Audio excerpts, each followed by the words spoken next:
warahmatullahi wabarakatuh. Selamat pagi, Bapak Ibu pengampu materi, Bapak Ibu peserta, dan Bapak Ibu pengamat kelas. Hari ini kita melanjutkan kembali pembelajaran di agenda ketiga, di mana akan berlangsung selama 2 JP, yaitu dari pukul 8 sampai pukul 9.30. Baiklah, breakout room-nya sudah dibuka. Silakan kepada Bapak Ibu untuk memasuki kelompoknya masing-masing. Terima kasih. Kembali kasih. Iya, Coach. Nah, baru muncul. Biasanya duluan, Coach. Silakan Bapak Ibu untuk masuk ke Karin. kelompoknya. Kami jalan dulu ya, Bu Ya, silakan, manajer. Coach. Silakan kelompok 3.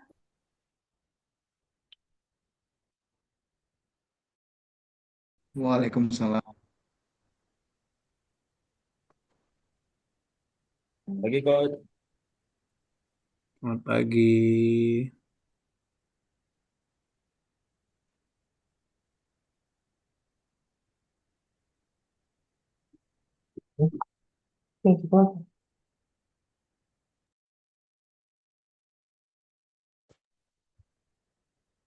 Baik, Bapak Ibu, kita mulai saja pembelajaran kita hari ini. Bismillahirrahmanirrahim. Assalamualaikum warahmatullahi wabarakatuh. Waalaikumsalam warahmatullahi wabarakatuh. Selamat pagi, good morning, ladies and gentlemen, Bapak Ibu. Gimana kabarnya pagi ini? Alhamdulillah, baik. Sehat. Alhamdulillah, Baik. baik dan sehat ya. Oke, gimana keadaan cuaca di sana? Baik, Pak. Mendung, Pak. Coach. Mendung. Mendung ya? Iya, Terang, Pak. Panas. mendung tak berarti hujan ya. Kita dingin panas, Pak.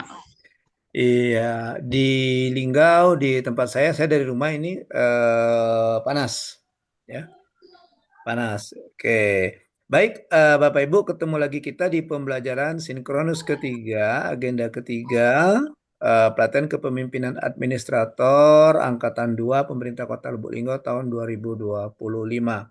Nah, Bapak Ibu, seperti biasa, hari ini hari ke-18 ya, hari ke-18 dari Bapak Ibu mengikuti PKA ini.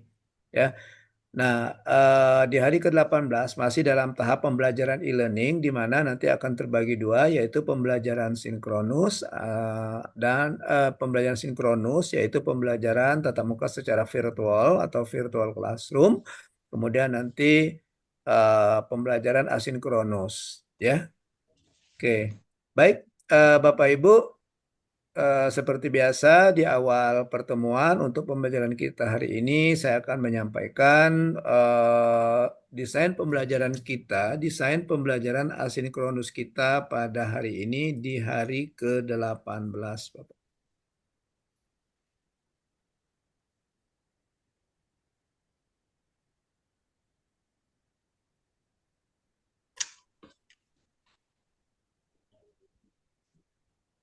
Oke, saya perbesar dulu Bapak Ibu. Ya. Baik Bapak Ibu, desain pembelajaran kita di hari ke-18 ini Bapak Ibu, yang pertama nanti berbagi pengalaman belajar di hari 16 dan hari ke-17, hari Sabtu dan hari Senin kemarin. Kemudian presentasi tugas kelompok, selanjutnya kita lanjutkan dengan presentasi tugas individu, overview mata pelatihan kategori ketiga, dan terakhir kegiatan kita penjelasan tugas asinkronus. Ya Bapak Ibu ya. Jadi itu desain pembelajaran kita ya. Nah, Bapak Ibu, kita mulai dari kegiatan pertama kita berbagi pengalaman belajar hari ke-16 dan hari ke-17. Silakan Bapak Ibu dalam 1 menit, kita minta cukup perwakilan saja, 2 orang. Kami persilakan untuk bercerita pengalaman belajarnya selama 2 hari, baik pembelajaran sinkronus maupun pembelajaran asinkronus, ya, baik dari segi substansi maupun dari segi metodologi pembelajaran. Oke, Bapak Ibu, untuk kesempatan pertama saya minta mungkin Pak Dedi Rahmanto, dipersilakan Pak Dedi, waktu 1 menit bercerita pengalaman Pak Dedi belajar agenda ketiga 2 hari yang 2 hari ya, hari ke-16 dan hari ke-17. Silakan Pak Dedi. Pak. Baik, Assalamualaikum warahmatullahi wabarakatuh. Waalaikumsalam Waalaikumsalam warahmatullahi warahmatullahi Eh, wabarakatuh. wabarakatuh. yang kami hormati Pak Coach Ariel dan juga Bapak Ibu sekalian, eh, saya akan membagikan pengalaman terkait dengan eh, pembelajaran kita pada agenda ketiga kita, yang mana pada agenda kita ini sebenarnya dari materi yang ada sebenarnya masih banyak sih apa hal-hal yang mungkin saya belum pahami, belum saya Hmm. ketahui. Cuma sedikit banyak saya sudah mulai mengetahui apa sih yang tentang bagaimana manajemen kinerja, bagaimana kita merumuskan sebuah permasalahan dan juga identifikasi. Nah, jadi dari situ sedikit banyak saya sudah bisa memahami apa yang sudah disampaikan terutama oleh Coach Ariel sendiri. Mungkin sedikit Pak pengalaman dari saya Pak. Assalamualaikum warahmatullahi wabarakatuh. Waalaikumsalam Waalaikumsalam warahmatullahi warahmatullahi wabarakatuh. wabarakatuh. Terima kasih Pak Dedi. Jadi Pak Dedi Sama-sama Pak. selama 2 hari ini dari segi substansi bertambah pengalamannya ya Pak, pengalaman belajarnya termasuk juga bertambah pengetahuannya tentang bagaimana pengelolaan kinerja atau manajemen kinerja, terutama di rumpun kedua, rumpun satu dan rumpun dua dari mata pelatihan yang ada dalam agenda ketiga ini ya Pak Dedi ya. Ya, Pak. Oke, lanjut kita ke yang kedua, perwakilan berikutnya Pak Yogi. Gimana Pak Yogi? Kalau Pak Yogi gimana Pak Yogi? Baik, Pak. Assalamualaikum warahmatullahi wabarakatuh. Waalaikumsalam Waalaikumsalam warahmatullahi warahmatullahi wabarakatuh. wabarakatuh. Jadi sama seperti Pak Teddy tadi, Hmm. eh, setelah eh, setelah kita pelajaran dari yang ke-16 dan 17, memang kalau untuk langsung memahami mungkin belum pada saat ini, Pak. Tapi eh, bisa kita ini kan ada beberapa inti, terutama di manajemen kinerja itu untuk membangkitkan khususnya kita sebagai pejabat eselon 3 memotivasi kita dalam menyelesaikan masalah-masalah di kantor. Dan untuk terkait tugas, mungkin ini jujur Pak, agak ini setiap hari kita dikasih tugas, apalagi tugas individu maupun tugas kelompok. Apalagi di posisi saya secara pribadi, itu memang kalau dibebas tugaskan oleh kantor, tapi tetap karena di sini lagi ada pemeriksaan, jadi tetap suruh masuk. Jadi banyak tantangan yang ini, tapi intinya dengan belajar manajemen kinerja ini uh, timbul motivasi kita untuk dalam penyelesaian masalah ke depannya, Pak. Itu Pak dari saya, Pak.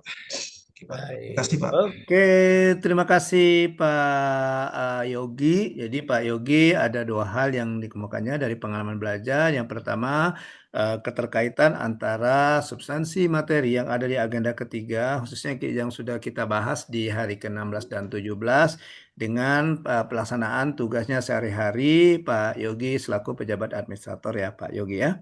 Dan yang kedua, Pak Yogi berusaha untuk bisa time management ya Pak Edi ya. Time management ya, mengatur waktu, bagaimana dua-duanya jalan ya Pak Yogi ya. Tugas kantor jalan dan juga tugas PKA juga selesai. Gitu Pak Yogi ya. Iya, oke. Jadi bagaimana caranya membagi-bagi waktu. Belajar dengan ibu-ibu Pak Yogi. Ibu-ibu ini bisa ya satu waktu 2 kegiatan bisa dia. Ya ibu-ibu Siap, ya. Bu siap, Bia, Pak. Caca ya. Bu Bu Agustini. Ya, Ya, bagus ini satu yang lagi ya. sulit itu Pak bagi uang belanja, Pak. Yang sulit itu bagi uang belanja. Oh, bagi belanja. Tolong ibu-ibu. Iya, bagi uang belanja katanya ya. Eh, eh. Gitu pokoknya sudah disetor sama suaminya, keluarnya harus pengajuan dulu ya bapak-bapak kita ini ya. Iya. Oke, baik terima kasih kepada Pak Dedi dan Pak Yogi yang sudah bercerita pengalaman belajarnya di hari ke-18 dan ke-17. Kita akan masuk ke kegiatan kedua, di mana kegiatan kedua kita adalah presentasi tugas kelompok. Kalau kemarin kita tugas individu, sekarang kita balik. Hari ini kita tugas kelompok dulu. Kemarin sudah ditugaskan tugas kelompok Bapak Ibu ya. Ya, tugas kelompok untuk melakukan analisis hubungan kelembagaan dan bagaimana membangun organisasi digital di organisasi lain. Gitu ya. Tapi sebelum presentasi tugas kelompok, seperti biasa, Nah, kalau kemarin kata Caca temanya jalan-jalan terus, Ca. Hari ini tema kita makan-makan, Ca. Nah, Iya, kita makan-makan. Nah, passwordnya sumpit itu berdiri tegak. Nah, biasanya yang pakai sumpit itu kan ada makan makanannya ya. Oke, kita kasih nilai, kita kasih rate untuk makanan-makanan berikut. Jika bakso itu nilainya 2 dan pangsit itu nilainya 5, ya. Pertanyaannya berapakah nilai mie ayam? Oke, 8, Pak. 8. Coba Mm-mm. jawab 8. Dituliskan di kolom chat coba, Pak. 8 Pak Ermin ya. Oke.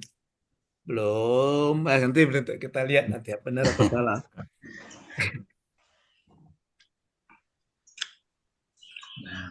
Oke. Ada lagi? Pak Ermin jawab 8 karena dari 2 ke 5 Pak ya. 3 Pak ya. Ya Pak Ermin ya.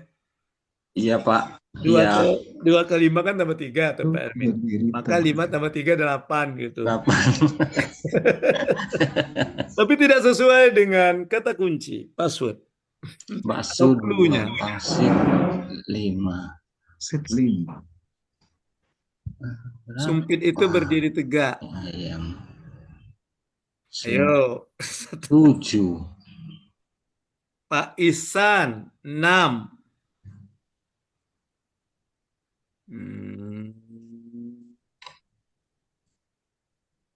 Bu Bia 2. Oke, Pak Ihsan, jawabannya benar. Pak Ihsan kenapa jawab 6? 6. Itu sumpit beri tegak berarti di huruf itu yang ada tegak-tegaknya. Oke, bagus sekali. Huruf B itu ada tegaknya 1 sama 1. huruf K. Ya, 2, maka nilainya 2. Ya, pangsit Pangsit. P N itu ada 2. Ya. P1, N2, 3. I1, 4. T1. 5. Oke. Mie ayam? Di mie ayam ada M itu 2, 2. I1, E1, 4. sama M2. Oke, baik. Pagi-pagi kita kasih tepuk salut untuk Pak Dokter Ihsan nih. Tepuk salut. Salut, salut. Salut, salut. Salut. Oke. Iya, kata kuncinya kan sumpit itu berdiri tegak. Artinya kita cari huruf yang ada unsur sumpit yang berdiri tegaknya. Benar Pak Ihsan. Jadi kenapa bakso itu 2? Karena di huruf B ada 1 sumpit, 1. Ya, kemudian di huruf K ada 1 maka nilai 2, di pangsit ada 5, mie ayam M-nya 2, I1, E1 jadi 4, M yang di ayamnya ada 2, 4 ditambah 2 sama dengan 6. Oke. Oke, bagus sekali Pak Ihsan. Sekarang kita masuk ke kegiatan pertama kita yaitu presentasi tugas kelompok, tugas asinkronus hari ke-17, di mana tugas kelompoknya adalah menganalisis kasus kerjasama dan pemanfaatan teknologi digital di instansi lain. Ya, atau kalau istilahnya itu kegiatan kita ini kegiatan benchmarking secara virtual. Nah, jadi Bapak Ibu melakukan benchmarking. Beda dengan Stula ya.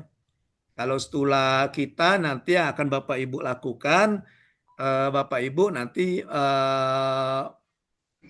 memberikan advokasi ya terhadap permasalahan yang ada di lokus. Tapi sebelumnya Pak Ibu melakukan diagnosa dan membuat desain. Nah, gitu. Saya kasih kunci Stulanya ya. Nah, yang kedua kan adalah benchmarking. Jadi benchmarking ini Bapak Ibu pada intinya yaitu memotret atau kita melihat bagaimana pelaksanaan pekerjaan di instansi lain.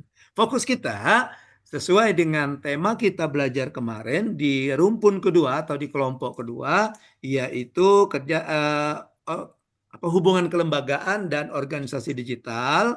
Maka fokus kita untuk yang kita potret adalah bagaimana kasus kerjasamanya, bagaimana kerjasama, dan bagaimana pemanfaatan teknologi digital di instansi lain. Artinya bukan di instansi Bapak Ibu di kelompoknya ya. Oke. Baik, kita mulai. Silakan kelompok 1, siapa yang sebagai moderatornya? Silakan, kelompok 1. Di kelompok 1 itu kalau tidak salah ada Bu Agustini, Pak Ermin, dan Pak Rifki. Silakan siapa? Siapa yang moderator? Siapa yang penyaji? Ya, silakan Ibu. Assalamualaikum warahmatullahi wabarakatuh. Waalaikumsalam. Waalaikumsalam warahmatullahi wabarakatuh. Izin coach, Ya, silakan Bu. absen dulu kelompok 1 ya. Pak Rifki sama Pak Ermin. Pak Ermin tadi udah ada. Pak Rifki udah ada. Pak Rifki ada. Ada tuh, lagi melamun dia. Pak Rifki. Atau gangguan sinyal dengan Pak Rifki ini ya.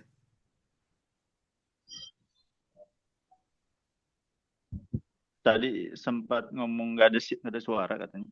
Pak Rifki, sudah ada suara? Mana Pak Rifki? Ada suaranya? Say something. Pak Rifki. Oh, Pak Rifki nggak ada suaranya ya? Ya, kalau Pak Rifki nggak ada suaranya, Pak Rifki ngomong saja. Nanti biar nanti biar Pak Frans yang menerjemahkan. Karena Pak Frans bisa bahasa bibir ya.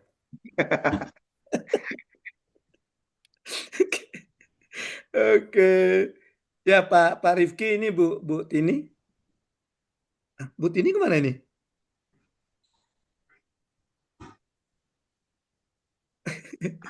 Terpental juga kayaknya, coach. Oke, terbentar. Langsung aja Pak Ermin. Langsung paper aja Pak Ermin. Disayangkan Pak Ermin. Berani nih melawan nih sama Ermin. Berjuang sendiri ya. Baik Pak. Assalamualaikum warahmatullahi wabarakatuh. Waalaikumsalam. Waalaikumsalam warahmatullahi wabarakatuh. Kami dari kelompok 1 yang terdiri dari Bu Agustini dan saya sendiri Ermin Hartono dan terakhir Muhammad Rifki. Nah, baik Pak, kita akan memasuki materi yang ingin disampaikan. Yang pertama Pak, identifikasi masalah Pak. Yang pertama ini kerjasama internal. Itu ada 4 Pak. Yang pertama, yang A, antar fraksi. Di dalam DPR terlibat berbagai fraksi yang mewakili partai politik. Kerjasama antar fraksi diperlukan untuk membahas dan memutuskan berbagai kebijakan dan undang-undang. Yang B, komisi-komisi DPR. Itu kerjasama antara komisi DPR juga penting dalam proses legislasi, pengawasan, dan anggaran. Setiap komisi memiliki fokus dan tugas tertentu. Misalnya Pak, komisi 1 untuk pertahanan, komisi 2 untuk pemerintahan, dalam negeri, dan lain-lain. Yang C, badan legislasi. Biasa disingkat Balek. Ini kerjasama antara anggota DPR yang ada di Balek untuk merancang dan menyusun RUU. Yang terakhir yang D, badan musyawarah, biasa disingkat BAMUS, itu kerjasama antara pimpinan DPR dalam merumuskan jadwal sidang dan agenda kerja. Yang kedua Pak, kerjasama internal. Nah, kerjasama internal ini yang A, kerjasama dengan pemerintah yang terdiri dari DPR bersama dengan pemerintah dalam pembahasan anggaran negara, peraturan pemerintah dan kebijakan nasional. Yang B, kerjasama dengan lembaga negara lain. DPR juga bekerjasama dengan lembaga negara lain seperti Mahkamah Konstitusi, Badan Pemeriksa Keuangan, dan Ombudsman dalam rangka pengawasan dan pembuatan kebijakan. Yang C, kerjasama dengan lembaga internasional, yaitu DPR Indonesia sering menjalin kerjasama dengan parlemen negara lain, seperti dalam kegiatan interparliamentary dialog quiz untuk bertukar informasi dan pengalaman dalam pembuatan kebijakan. Yang D, kerjasama dengan LSM dan masyarakat sipil. DPR juga bekerjasama dengan berbagai organisasi non-pemerintah untuk mendengarkan masukan masyarakat dan memfasilitasi transparansi dan akuntabilitas. Yang E, kerjasama dengan media. Sekretariat DPR bekerjasama dengan media untuk memastikan bahwa hasil kerja DPR seperti pembahasan RUU dan kebijakan dapat disampaikan dengan baik kepada publik. Yang terakhir F, kerjasama dengan universitas atau lembaga riset. DPR sering menjalin kerjasama dengan lembaga akademis dan riset untuk mendapatkan masukan dan pembuatan undang-undang dan kebijakan yang berbasis data dan riset. Analisis masalah. Dari permasalahan yang ada, kami kelompok 1 memilih untuk menganalisa permasalahan eksternal, yaitu kerjasama dengan media.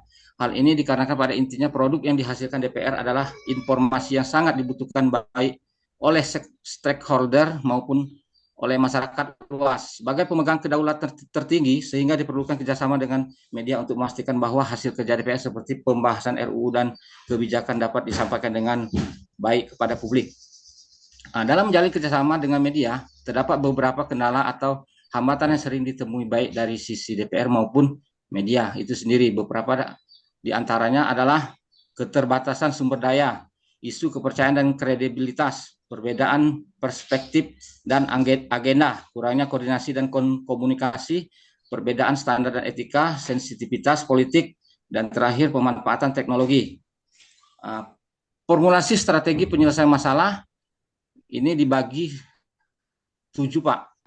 Yang pertama, keterbatasan sumber daya, pelatihan dan pengembangan SDM, pelatihan infrastruktur digital. Yang kedua, isu kepercayaan digital yang terdiri dari transformasi dan akses informasi, tanggap terhadap kritik. Yang ketiga, perbedaan perspektif dan agenda yang terdiri dari dialog dan kerjasama proaktif, penyampaian informasi yang lebih beragam. Yang keempat, kurangnya koordinasi dan komunikasi, peningkatan koordinasi internal, platform digital terpadu.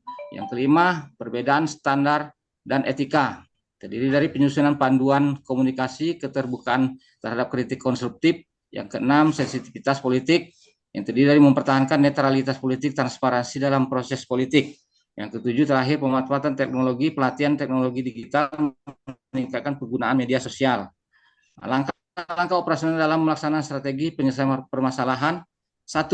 Keterbatasan sumber daya.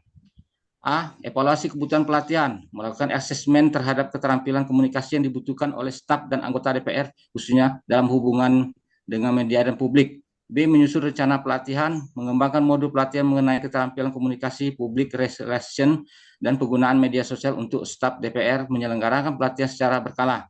Yang C. Menambah staf kompeten, mengidentifikasi masalah, mengidentifikasi dan merekrut profesional komunikasi dan media yang dapat membantu mengelola hubungan dengan media lebih efektif. Yang D. Intervensi dalam infrastruktur digital, mengupgrade sistem komunikasi dan teknologi informasi di DPR untuk mempercepat distribusi informasi seperti portal digital atau aplikasi yang dapat diakses oleh media secara real time. Yang kedua, isu kepercayaan dan kredibilitas. Meningkatkan transformasi, mengadakan konferensi pers secara berkala. Yang C. Membentuk tim komunikasi khusus. 3. Perbedaan perspektif dan agenda. Mengatur agenda pemberitaan yang positif. B. Penyusunan materi yang mudah dipahami. 4. Kurangnya koordinasi dan komunikasi, terdiri dari membentuk tim koordinasi komunikasi, meningkatkan penggunaan platform digital buat jadwal komunikasi reguler. Yang kelima, perbedaan standar dan etika. Yang pertama, menyusun kode etik komunikasi. Yang B. Meningkatkan penyuluhan etika komunikasi. 6. Sensitivitas politik. Yang pertama, mempertahankan netralitas. Yang B. Penyampaian penjelasan yang komprehensif. 7. Pemanfaatan teknologi, pelatihan penggunaan media sosial, meningkatkan platform informasi digital. Demikian, Pak, yang dapat kita sampaikan. Mohon saran dan masukannya untuk penyempurnaan kerjasama dengan media, Pak. Terima kasih. Lebih dan kurang saya mohon maaf. Wabillahi taufiq wal hidayah. Wassalamualaikum warahmatullahi wabarakatuh. Waalaikumsalam warahmatullahi wabarakatuh. Waalaikumsalam warahmatullahi wabarakatuh. Terima kasih Pak Ermin. Mohon maaf Pak, tadi saya terlempar. Ya, silakan. Silakan teman-teman dari kelompok 2 dan 3 jika ada masukan dan saran, kami persilakan. Demi penyempurnaan kerja kelompoknya. Oke, dipersilakan.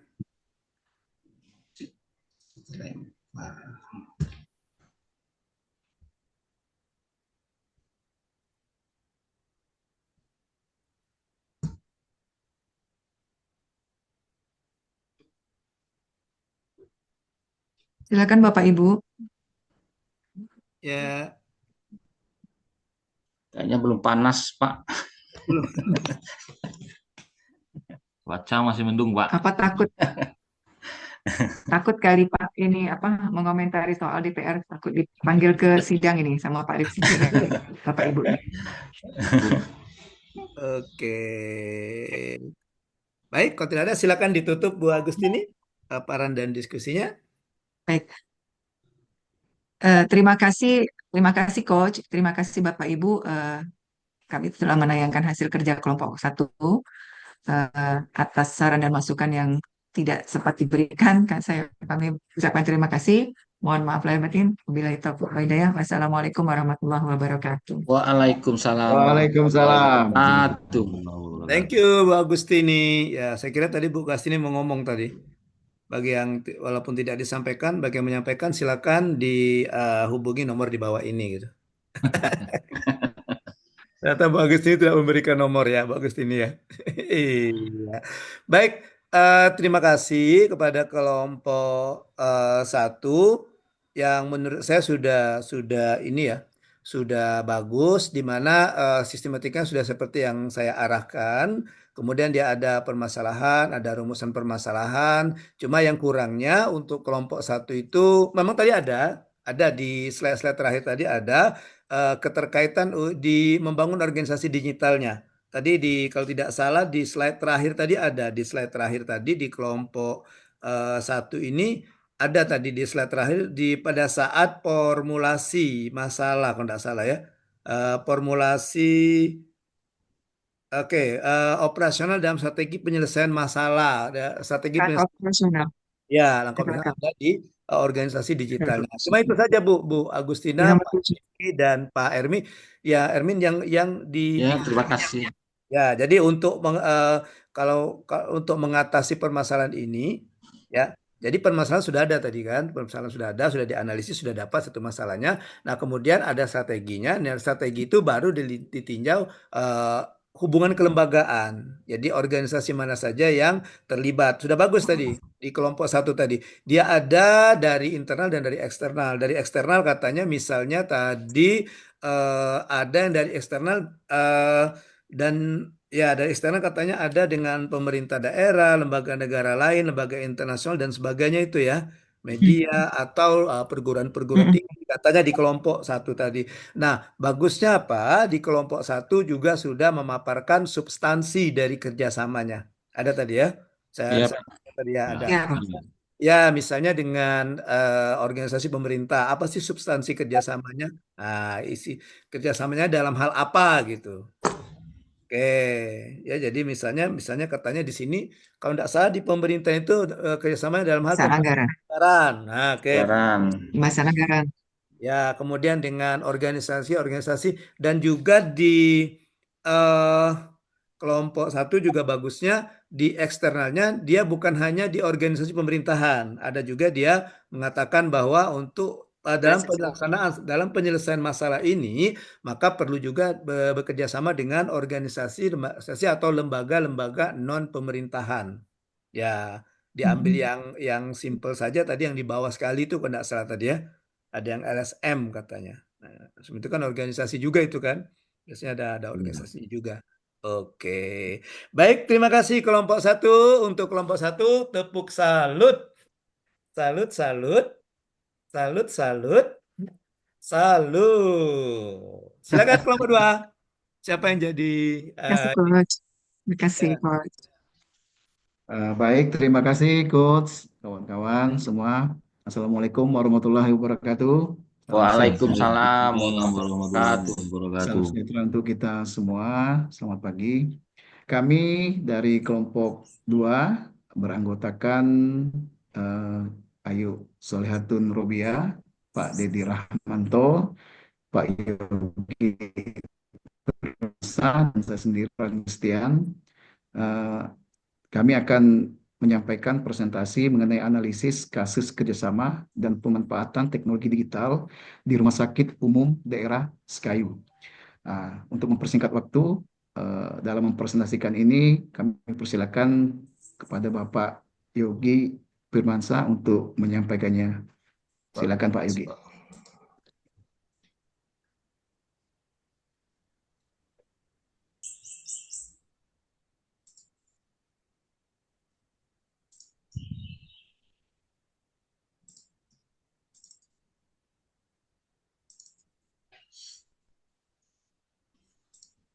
Sudah masuk belum? Belum. Belum, Pak. Belum, Gi. Belum muncul. Belum. Muncul ya? Mm. Ini salah. Nah, apa tuh, Gi? Salah pencet. Buka dulu, Gi. Sudah muncul ya? Dibuka dulu, Gi. Sudah. Tapi Buka dulu file bahannya Gi. belum. Oh, ada Barang salah barang perbuk dibuka TPP. dulu, Gi. Barangnya dibuka dulu. Bah, Nah, baru bahan dibuka. buka baru. Sudah buka. Iya, kalau udah Belum, dibuka Gi. Belum. Buka dulu filenya lagi. Sudah buka. Ini Nah, belum, Gi. Masih tugas PPT kelompok 2B. Oh ya, sorry. Salah pencet. Nah, Ya, pencet, sorry. dulu, salah stop. pencet terus ini. Ini Banyak buka belum? pencet. mencet apa nih, Gi? Kok Belum bisa tampil lagi? Pak Yogi. Belum tampil juga ya. Tuh. Itu bisa bantuin. Oke, ini gimana Bu? Belum. Loading. Belum. Lagi Analis loading ya? kasus kerjasama dan Pak Yogi, Ya, pemanfaatan teknologi. salah Pak Yogi. PPT-nya banyak. Pak Yogi di Nah, Ini muncul. Sip, muncul. Sip. Nongol ya. Mahal ya.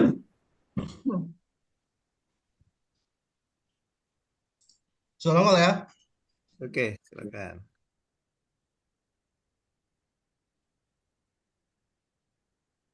Oke, baik. Baik, saya dari kelompok 2 hari ini mendapat giliran untuk mempresentasikan. Tadi sudah dikenalkan oleh moderator kami.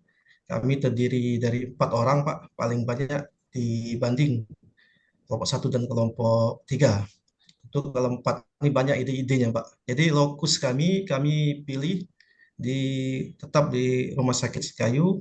Mentor kami sebenarnya mentoring dengan Ibu RPA kan. Tapi beliau berhubung suaranya lagi agak kurang sehat, jadi dia menyuruh saya. Jadi judul kami, analisis kasus kerjasama dan pemanfaatan teknologi digital di Rumah Sakit Umum Daerah Sekayu. Yang pertama, identifikasi permasalahan SIM RS dan RME. Permasalahan teknis, saya singkat-singkat saja Pak, karena ini banyak sekali.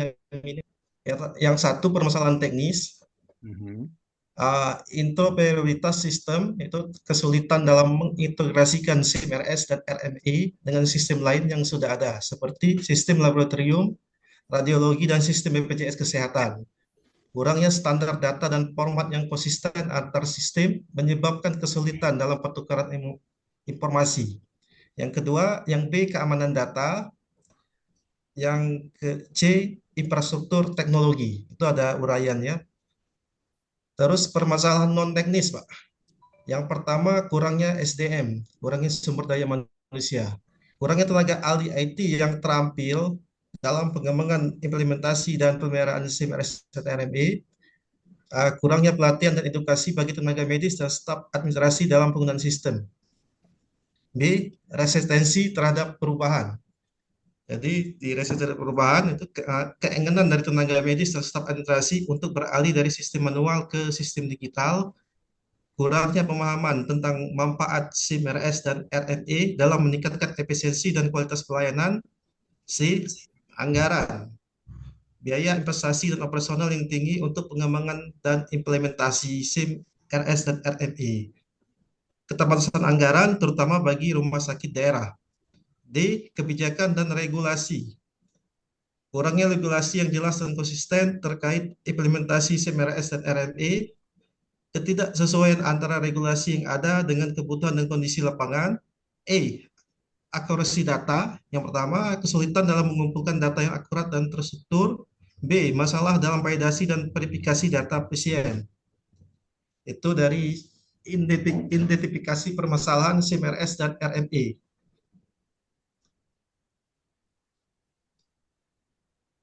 Terus permasalahan teknisnya Pak terdiri dari 2, itu permasalahan teknis dan permasalahan non teknis. Untuk permasalahan teknis itu yang pertama interoperabilitas. Jadi di sini dijelaskan salah satu tantangan terbesar adalah memastikan bahwa SIM RS dan RME dapat terintegrasi dengan sistem lain yang ada di rumah sakit, seperti sistem laboratorium, radiologi, farmasi, dan sistem keuangan. Yang kedua, kurangnya standar data yang konsisten antar sistem menyebabkan kesulitan dalam pertukaran informasi. Yang ketiga, integrasi dengan platform nasional seperti Satu Sehat juga menjadi tantangan tersendiri. Halo, izin? Masih dengar, Pak? Masih. Cuma gambarnya kayaknya saya nggak bergerak itu Lumayan tayangannya. banyak nih, Pak. Aus. Kalau di Nggak gerak layarnya. tempat saya tayangannya mantap ya. Diklik lagi. Aman ya? Tidak Tayangan tampil itu layarnya Pak dilihat Yogi, Pak Yogi. tayangan layarnya tidak berubah-ubah. Iya. Bentar, Pak. Masih nggak berubah? Ya. Nah, Klik masih aja halaman analis, masih judul. Masih juga dari tadi? Nah, itu baru. Nah, ini Ambil baru. sinyal, Pak. Ya, oke. Sinyal ini. Sinyal, oke. Lanjut. Ini terdiri dari permasalahan teknis dan non-teknis, Pak. Nah, dari permasalahan teknis itu ada interoperabilitas, keamanan data, infrastruktur, saya singkat aja Pak, dan skalabilitas dan kinerja. Untuk permasalahan non-teknis, terdiri dari SDM-nya Pak, sumber daya manusia, anggaran, jelas kalau anggaran, regulasi dan kebijakan. Yang ke-D itu kebutuhan pengguna. Jadi dari analisa identifikasi permasalahan tersebut, yang dihadapi oleh pengembangan sistem informasi manajemen rumah sakit dan rekam medis elektronik RME, permasalahan ini dapat dikelompokkan menjadi beberapa kategori utama. Ini yang slide berikutnya, formulasi strategi penyelesaian masalah. Pertama, strategi penyelesaian masalah teknis. Yang kedua, strategi penyelesaian masalah non-teknis. Yang ketiga, implementasi dan evaluasi.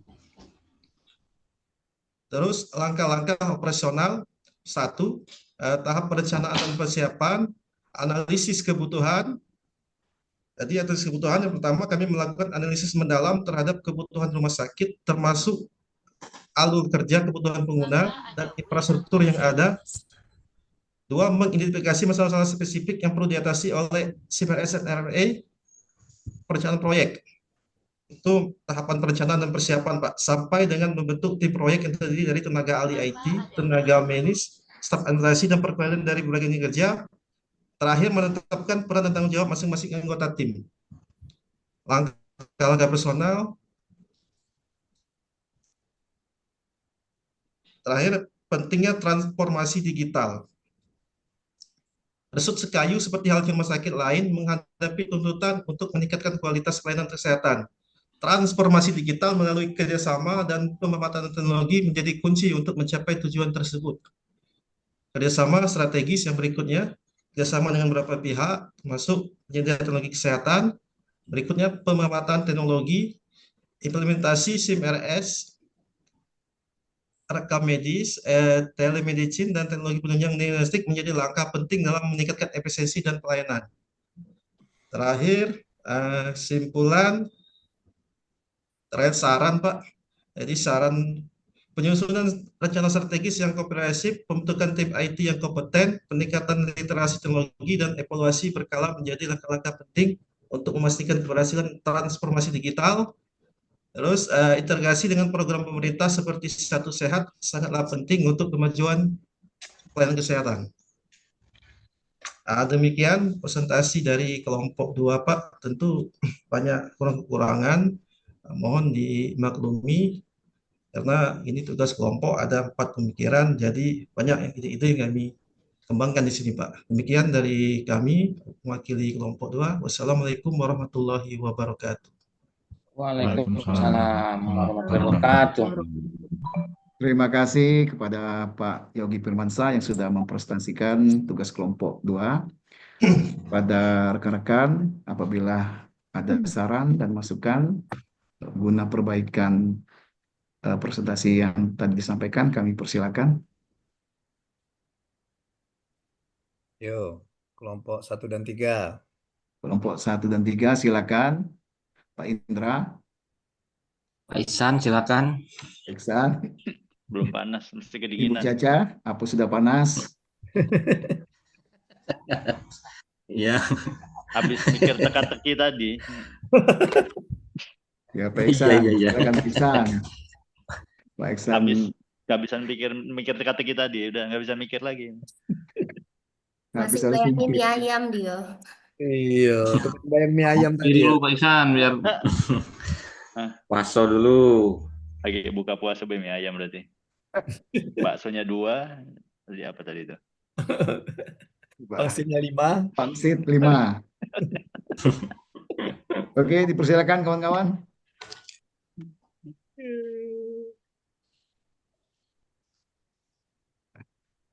Dan saya pas. Oh, pas. Baiklah, kalau memang sudah pas, kami akhiri presentasi kelompok kami dengan ucapan Assalamualaikum warahmatullahi wabarakatuh. Waalaikumsalam warahmatullahi wabarakatuh. Baik, terima kasih kepada kelompok 2 ya yang sudah memaparkan tugas kelompoknya, tugas kelompok di mana kelompok 2 mengambil lokusnya di RSUD Sekayu ya. Sekayu ya. Jadi di situ ada permasalahannya malah dibaginya 2, ada yang teknis dan non teknis, kemudian permasalahannya ada. Kemudian di tadi ada formulasi ya, ada di formulasi tadi itu ada disesuaikan dengan pembagian masalahnya ya. Jadi ada dua teknis dan non teknis kayaknya tadi ya. Kemudian di langkah-langkah operasional, oke, cuma yang belum tergambar di sini di kelompok kedua ini, oke,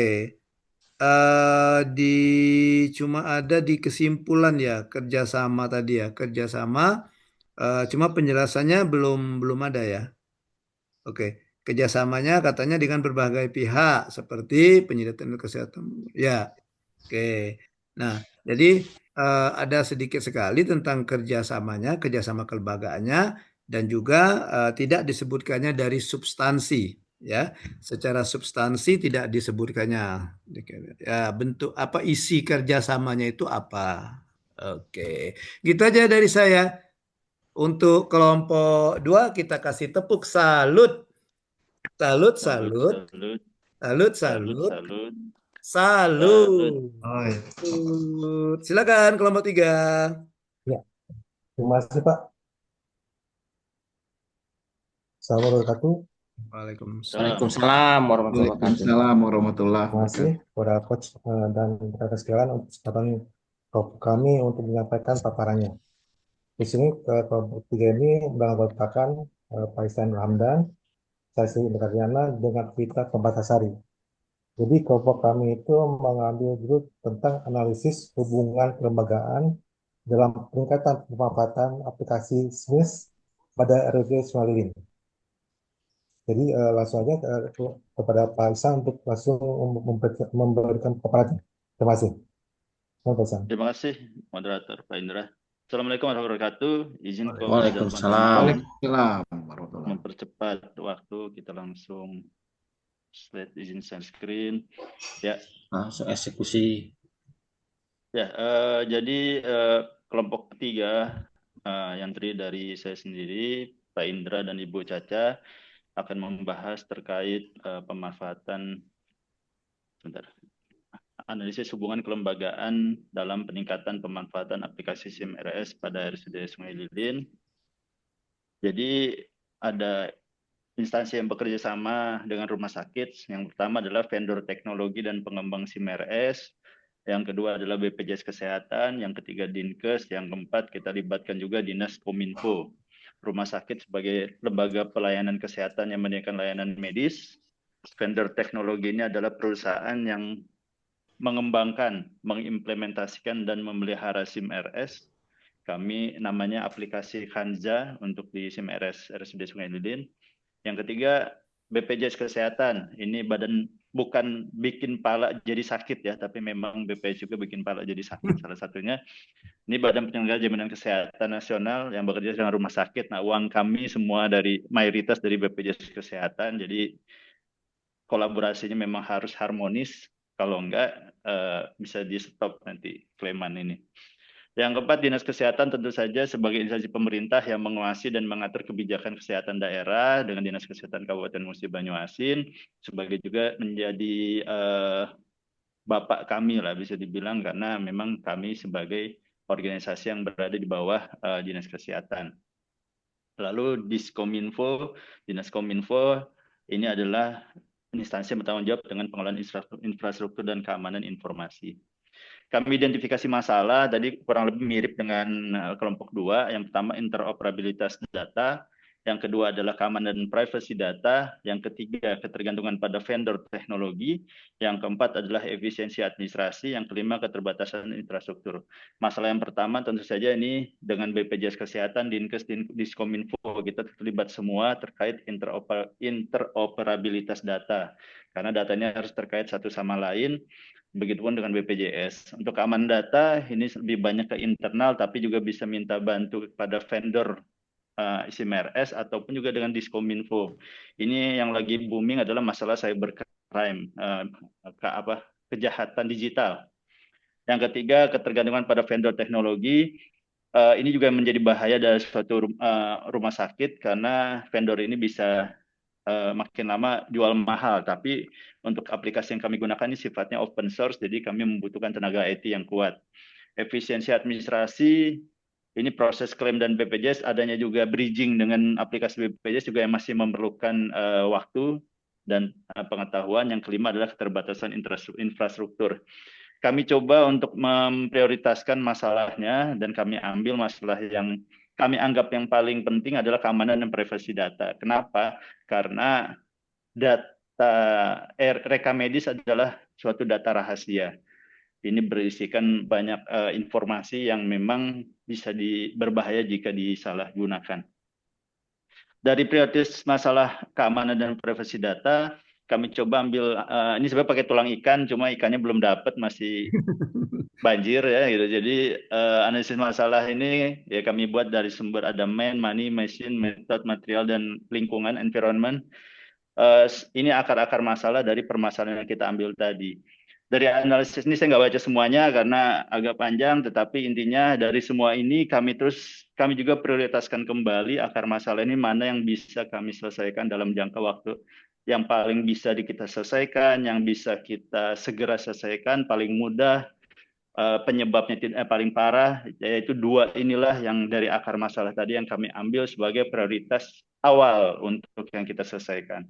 Bukan berarti yang lain tidak kita selesaikan, tetapi yang awal ini yang paling karena terbatas waktu kami ambil dua ini untuk kita selesaikan, yaitu tidak adanya tim khusus keamanan IT di rumah sakit dan infrastruktur teknologi keamanan belum memadai.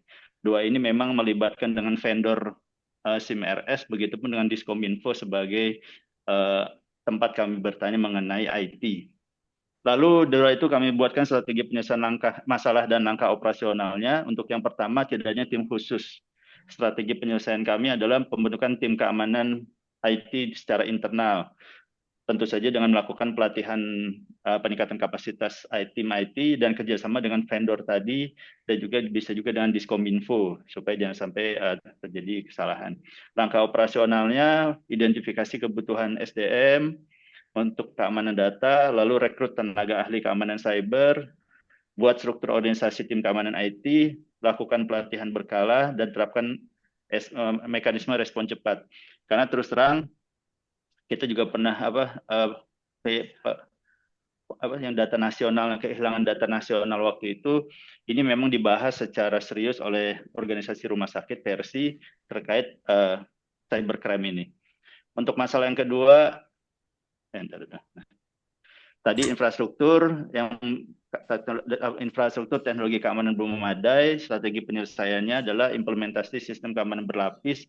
Ini hanya orang IT yang paham. Memang kami sudah diskusi perlu ada keamanan berlapis. Yang kedua, audit dan pemeliharaan berkala terhadap infrastruktur dan peningkatan sistem autentifikasi dan kontrol akses. Ini yang akan kami coba di SIM RS kami menggunakan username atau login untuk masuk sehingga tidak sembarang orang bisa masuk. Langkah operasionalnya, lakukan audit keamanan sistem IT saat ini, kelemahannya di mana. Yang kedua, pasang sistem keamanan jaringan, ini tim IT. Terapkan enkripsi data pasien supaya tidak bisa dibuka sembarangan orang. Gunakan sistem otentikasi 2 faktor ini dari tim IT dan buat kebijakan pembaruan perangkat lunak secara rutin karena update itu memang sangat penting untuk keamanan data. Sekian moderator paparan kelompok 3. Tiga. Ya, terima kasih Pak Ihsan atas paparannya. Jadi langsung ke tahap selanjutnya, kita ada masukan dari atau pertanyaan dari kelompok 1 dan kelompok 2. Kami persilakan. Ya, silakan kelompok 1, kelompok 2. Ada yang ditanyakan atau mau tambahkan? Mau tambahkan saran gitu ya. Ya, untuk Saran. lebih apa, beberapa paparannya.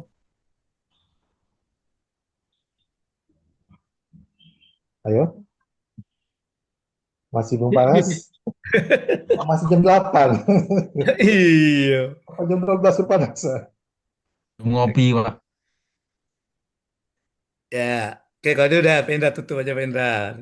Ya, Ya. baik, Pak. Terima kasih kepada rekan-rekan sekalian. Mungkin juga dari kelompok kami. Wassalamualaikum warahmatullahi wabarakatuh. Terima kasih. Waalaikumsalam. Waalaikumsalam warahmatullahi wabarakatuh. Oke, menarik sekali di kelompok 3 ya. Jadi yang kelompok 3 ini, oke, eh makin tergambar jelas ya, makin tergambar jelas karena di kelompok 3 ini sudah sistematika juga sama seperti yang saya berikan di lokus. Jadi kelompok 3 ini ada apa namanya tadi pemilihan masalahnya ya, pemilihan Ya, masalahnya. sama. Kemudian juga ada tadi yang dikatakan oleh Ihsan tadi lembaga-lembaga yang Oh, menjalin hubungan dalam rangka penyelesaian iya, masalah ini. instansi, Pak. Ya, lembaga-lembaga yang berhubungan yang akan menjalin hubungan dalam hal penyelesaian atau pelaksanaan dari strategi penyelesaian masalah ini.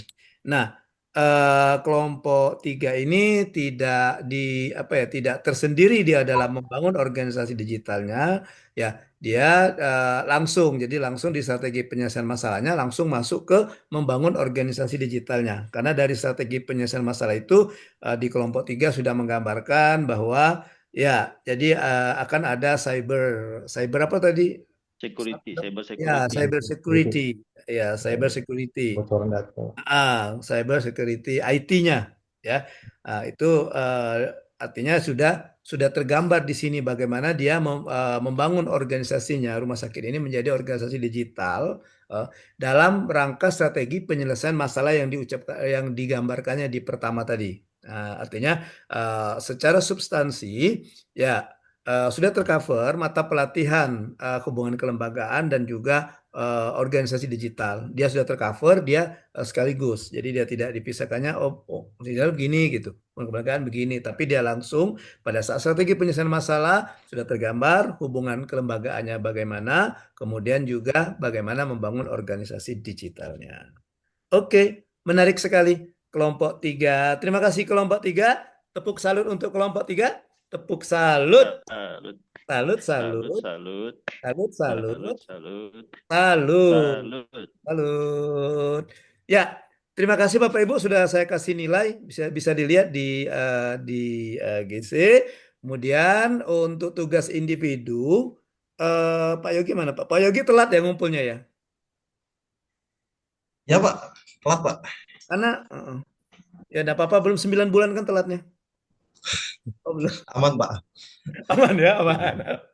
Ya, ya Tapi Pak udah Yogi mulai WA. diserahkan kembali karena di GC itu di tempat saya belum diserahkan keterangannya. Coba Pak Yogi buka lagi classroom-nya, dikumpulkan kembali, resubmit lah kira-kira gitu ya, dikumpulkan kembali. Karena di tempat saya keterangannya masih belum diserahkan untuk Pak Yogi tugas ini videonya. Yang lain sudah. Oke, ya, oke. Semalam nggak bisa saya coba jam ini Pak. Udah lewat jam kan. Mungkin karena apa gangguan sinyal atau apa gitu ya. Iya. Oke, Ya, Pak. namanya juga kita halangan Oke, kan Pak. kita ini Iya, kan Pak. kita prediksi. Oke, Bapak Ibu, baik kita akan lanjut ke tugas paparan tugas individu, Bapak Ibu. Kita masih 4 orang lagi yang belum memaparkan secara individu ya tugas asinkronusnya. Cuma tadi Pak Rifki dia izin katanya dia ada rapat di di ruang sekretariat daerah ya. dengan BPK atau apa katanya tadi ya. Jadi mungkin Pak Rifki penyimak pasif saja. Iya ya. Nanti begitu misal gilirannya dapat Pak Rifki, nanti kita skip, kita undi lagi. Ya, Izin Pak. ada maklum ya yang lain ya. Ya Ya, Pak Izin. oke. Ya Pak. Ya Pak. Ya, dari si kehadiran Pak Rifki tetap hadir walaupun dia off cam. Ya, Pak ya. izin Pak. Siapa? Indra Pak. Sudah, sudah Ki. Indra Pak. Izin Pak bisa paparan Pak. Oke, silakan Pak Indra. Putar dulu Pak. Saya Oke gitu. Pak. Putar dulu. Putar dulu Ya, Pak. silakan. Putar dulu, sabar Pak. Iya. Silakan Pak Indra. Ayo diputer-puter pusing langsung aja Pak. Iya. Baik Pak. Terima kasih Pak. Mungkin saya akan memaparkan kaitan dengan tugas Divindu kaitannya dengan potensi kerjasama dan pembuatan teknologi. Izin Pak untuk memaparkan Pak. Oke, silakan. Sabar.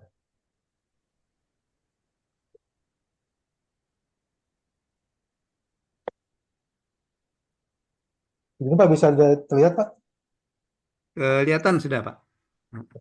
Baik Kelihatan. Pak.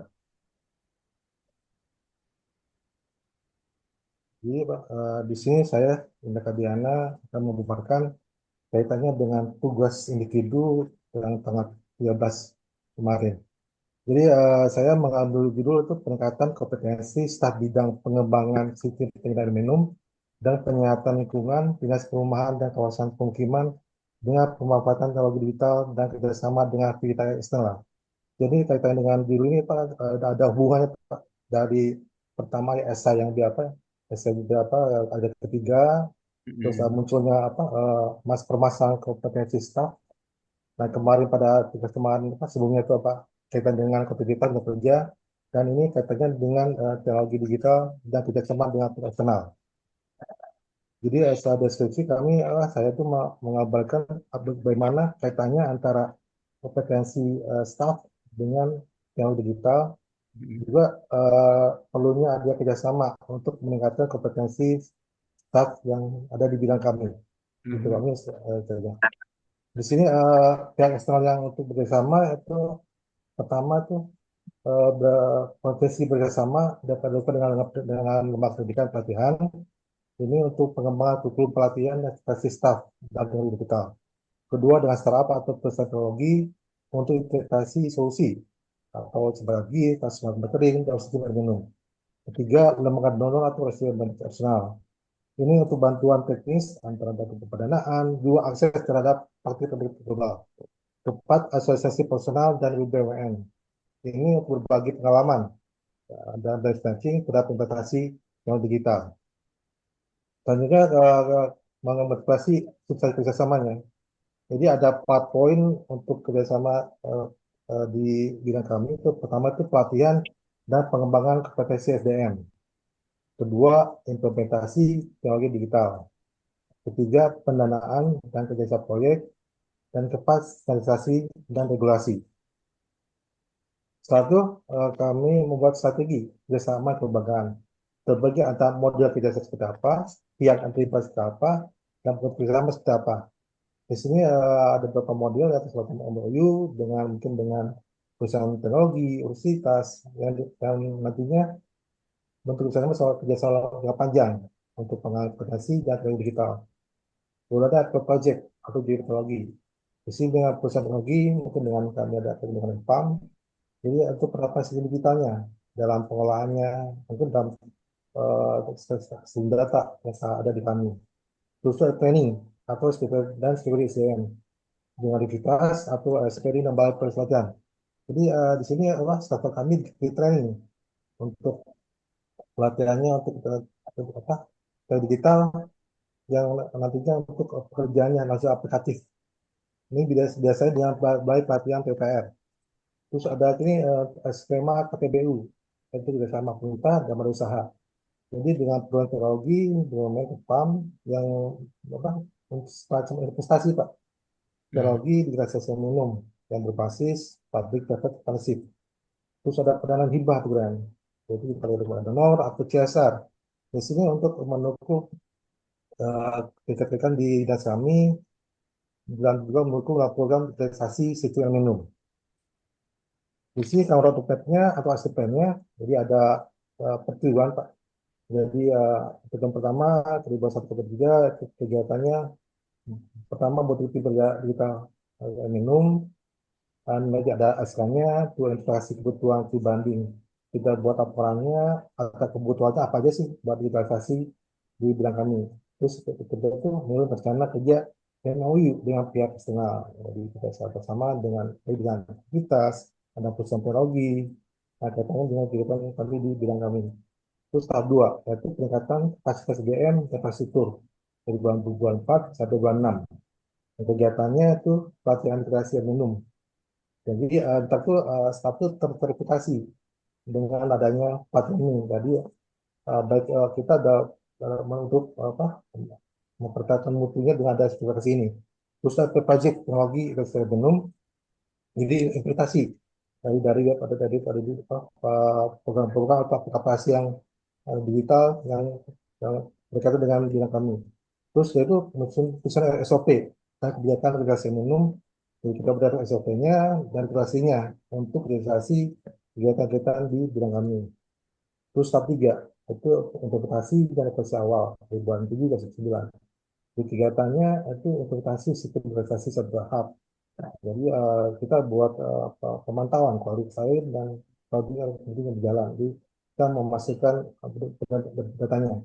Terus pendanaan dan kreasi digitalisasi, yaitu proposal kepada badan keuangan yang bisa membantukan. Mungkin dari kami di sini bisa ada langsung ke CSR nya lah. Mereka kasih bantuan ke kami berupa kegiatan. Gitu. Terus kita itu monitoring dan evaluasi sistem dan terapkan. Jadi laporan evaluasi efektivitas teknologi yang terapkan. Jadi kita mengevaluasi apa-apa aja yang sudah kita terapkan teknologi yang apa di kerjaannya atau pas di prosesnya. Kita apakah bagus, efisiensi, atau dengan gimana tujuannya untuk mencapai tujuan tersebut. Terus tampak tuh optimalisasi dan pengembangan lanjutan.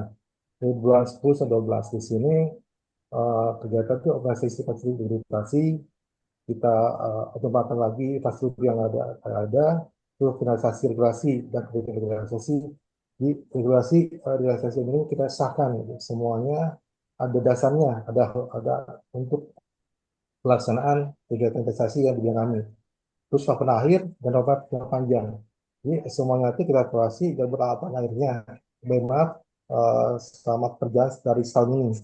Lalu kita buat juga roadmap juga untuk kedepannya untuk agar bersambung Pak. Kedepannya lagi untuk integrasi ini.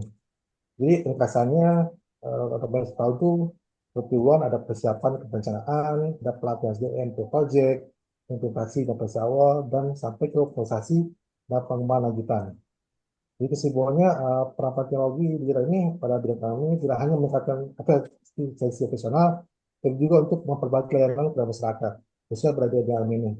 Dengan strategi yang tepat, bekerjasama dengan beberapa pihak, cara yang jelas, berdasarkan yang bidang minum dapat diskusi untuk memastikan ketersediaan minum bersih yang baik, lebih efisien dan lebih keadilan. Baik Pak, itu Pak, terima kasih Pak yang saya paparkan atas tugas divisi ini. Terima kasih. Assalamualaikum warahmatullahi wabarakatuh. Waalaikumsalam warahmatullahi wabarakatuh. Baik, thank you Pak Indra. Terima kasih Pak Indra yang Terima kasih, sudah memaparkan. Ya, silakan ditanggapi. Ada tanggapan?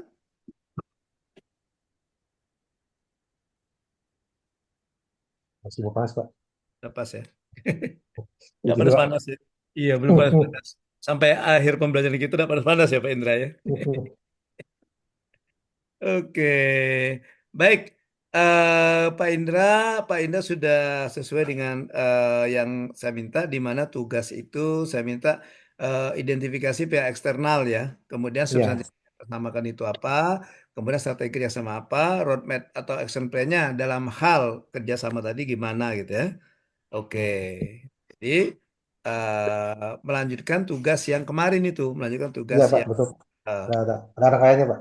ya, jadi Pak Indra ini, oke, permasalahannya ada peningkatan apa tadi Tensi Pak? Pak. Kompetensi Pak ya, Pak staf ya. bidang pengembangan sistem penyediaan air minum dan penyehatan ya.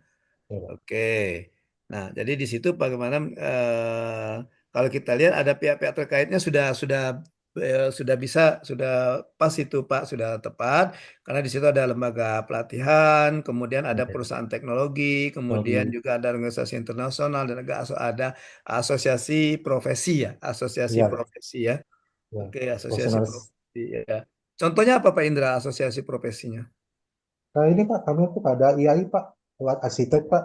Terus ada Oh, apa untuk struktur ada Pak, Haki. oh, Kita biasa kita ya, Pak, mau Pak, yang iya Pak. insinyur itu Pak ada juga Persatuan Insinyur ya? Ya itu ada istilah ada juga. Jadi, kita Ah, misalnya dalam kegiatan kita bisa Pak presentasi Pak ke mereka Pak. ah. Gimana, apakah bagus, penerapan gimana, ke lapangan Pak. Iya, iya, iya.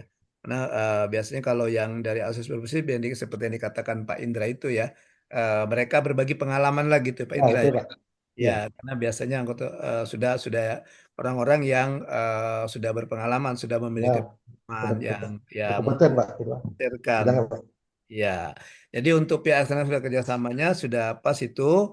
Oke, kenapa Pak Indra mengatakan perlu dengan perusahaan teknologi? Ya, karena kita ingin tadi membangun organisasi Ya, digital tadi ya Pak digitalnya, Indra Pak. ya. Ya, Aplikasinya. misalnya bagaimana kita pemanfaatan GIS ya, geofacial Hasil.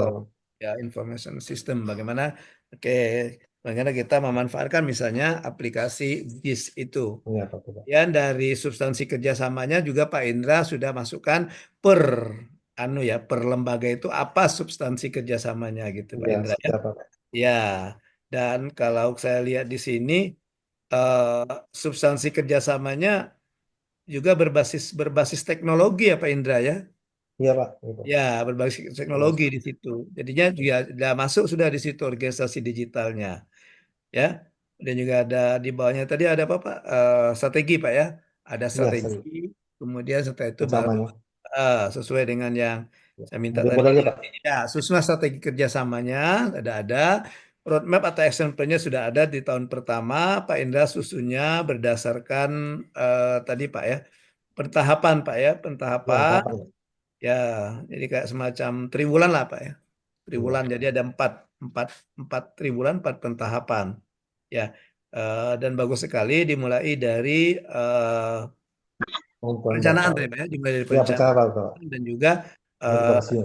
diakhiri dengan keberlanjutan, keberlanjutan dari oke, keberlanjutan Ya. dari rencana Kegiatan aksi yang akan tahun dilakukan pertama juga. hubungan dengan tadi ya peningkatan kompetensi SDM, peningkatan kompetensi SDM yang ada terutama yang ada di bidang Pak Indra Pak ya, Iya, betul Pak. staf yang ada di bidang Pak Indra. Apakah itu staf? Di sana ada eselon 4-nya apa di bawah Pak Indra ya?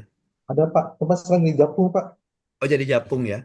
Ah, Iya, ya bisa jadi untuk staf dan Japung yang ada di bawah iya. di bidang yang Pak Indra pimpin. Hmm. Oke, menarik sekali. Thank you Pak Indra. Kita Terima kasih Pak. lanjutkan. Masih ada Pak Dedi dengan Pak Yogi.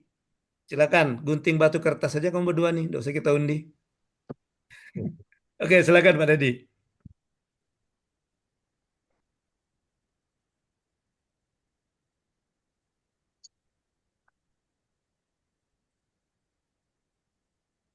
Baik, Pak. Assalamualaikum warahmatullahi wabarakatuh. Waalaikumsalam warahmatullahi wabarakatuh. Berkenan dengan tugas eh, 2, Pak, pada agenda 3 ini yang menyoroti masalah kerjasama internal dan juga eksternal. Mhm. Nah, jadi kami melanjutkan apa yang kemarin sudah ditugaskan, yang mana pada potensi kerjasama internal dan juga eksternal. Yang pertama adalah untuk internalnya. Jadi dalam identifikasi masalah pada tema saya adalah kurangnya literasi digital di kalangan masyarakat menyebabkan rendahnya kemampuan untuk menyaring informasi yang benar dan bermanfaat. Udah tahu. Gimana cara ini? Nah, kemudian dari potensi kerjasama dengan pihak internal, yang pertama Kesbangpol Provinsi, yang keduanya Dinas Kominfo, yang ketiganya Dinas Pendidikan, Dinas Pemuda Olahraga, Dinas Sosial, dan juga bagian Humas. Yang mana kontribusi dan juga peran daripada lembaga tersebut adalah yang pertama dari Kesbangpol mendukung pelaksanaan program literasi digital di daerah, yang keduanya Kominfo mendukung infrastruktur digital, pelatihan literasi digital dan juga keamanan cyber. Yang ketiganya Dinas Pendidikan, yang mana dari kontribusinya yaitu mengintegrasi literasi digital dalam pendidikan karakter dan juga wawasan kebangsaan. Dinas Pemuda dan Olahraga adalah sosialisasi literasi digital ke generasi muda dan juga komunitas pemuda. Dinas Sosial menyebarluaskan informasi digital kepada masyarakat yang rentan terhadap informasi yang kurang bagus. Kemudian bagian humas protokol pemanfaatan media digital untuk komunikasi dan sosialisasi wawasan kebangsaan. Yang kedua, potensi kerjasama pihak eksternal.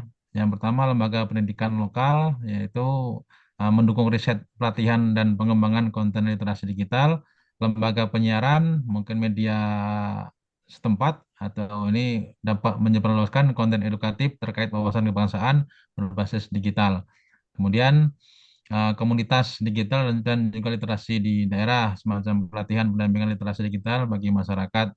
Kemudian organisasi kemasyarakatan ini minta dukungan dari lembaga tersebut untuk mengedukasi literasi digital di tingkat masyarakat.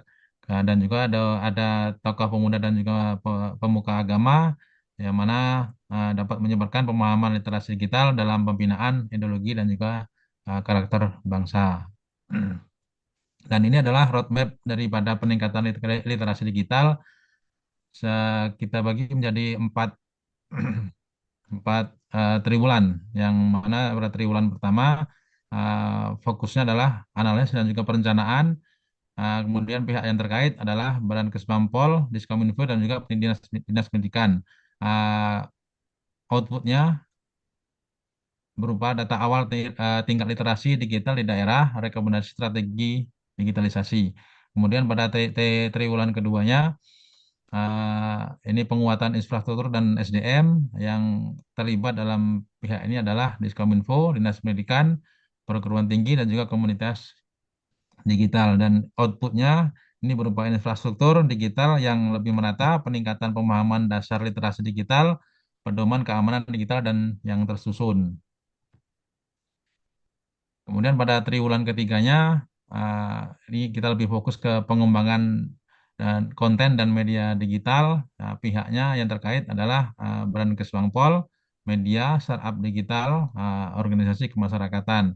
Outputnya berupa konten digital, edukatif yang tersedia, media sosial lebih aktif digunakan untuk edukasi, masyarakat lebih terlibat dalam diskusi kebangsaan berbasis digital. Kemudian yang triwulan keempatnya yaitu implementasi dan juga evaluasi. Pihak yang terkait adalah Badan Kesbangpol, Diskominfo, perguruan tinggi, LSM, dan juga komunitas digital. Outputnya berupa pemanfaatan literasi digital dalam tugas harian, laporan evaluasi program digitalisasi, rencana perbaikan dan pengembangan lebih lanjut. Kesimpulan, dengan menerapkan langkah-langkah tersebut, organisasi digital dapat menjadi alat yang efektif dalam membangun dan memperkuat ideologi wawasan kebangsaan serta karakter bangsa di era digital yang terus berkembang. Demikian Pak, sedikit tambahan dari tugas yang sebelumnya terkait dengan kerjasama dengan pihak internal dan juga eksternal. Assalamualaikum warahmatullahi wabarakatuh. Waalaikumsalam warahmatullahi wabarakatuh. Baik, terima kasih Pak Dedi. Jadi yang Pak Dedi ini sudah tergambar ya. Oke.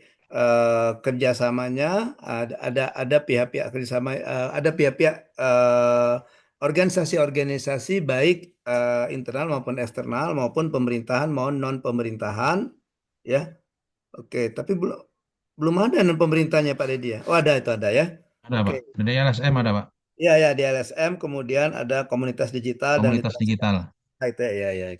Oke, ada termasuk juga substansi kerjasamanya ya. Substansi kerjasamanya ada roadmapnya juga ada. Jadi Pak Dedi ini ya mau permasalahan yang diangkatnya itu Ke literasi digital tuh Pak. membangun literasi digital ya Pak ya. Iya, Atau menumbuhkan gitu ya. Menumbuhkan literasi digital ya. siapa? Oke. Di ini di dalam ini Pak ya, membenari di dalam Pak ya, bukan keluar ini Pak ya. Di dalam, Pak, kita condongnya ke arah dalam kita. Ya, oke. Ke dalam, maksudnya di dalam Kesbang Pol itu sendiri ya Pak Dedi ya. Betul, Pak. Ya, Kesbang Pol sendiri. Oke. Jadi sudah bagus Pak. Ada pihak-pihaknya kalau saya lihat itu dari pihak-pihak yang terlibatnya juga sudah menggambarkan dan juga bagaimana membangun organisasi digitalnya juga sudah nampak ya.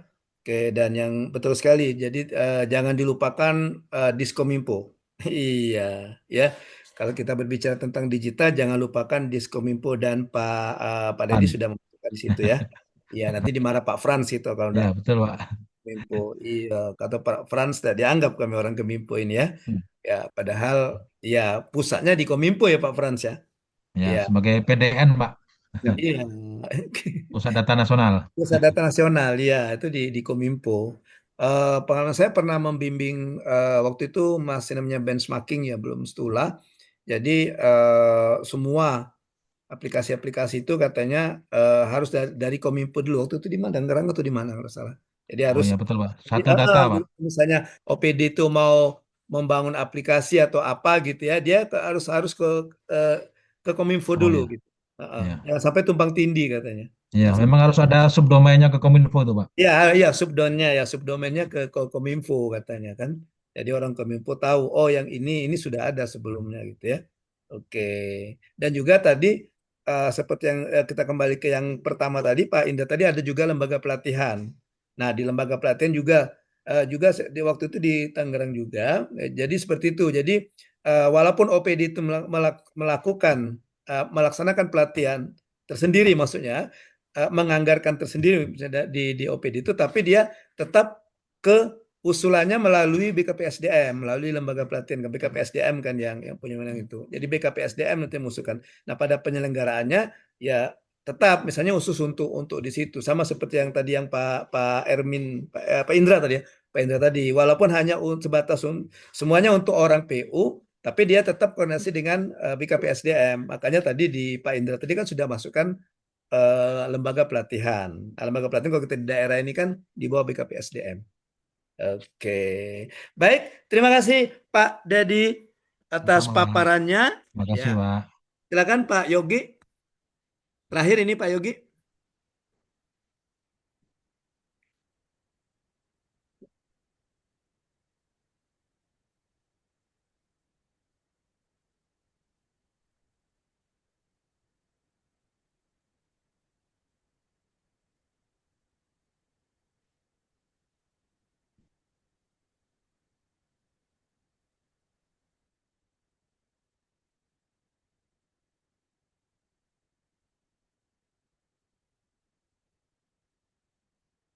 Mana Pak Yogi sudah? Oke ya, dah. Lagi OTW tayangannya.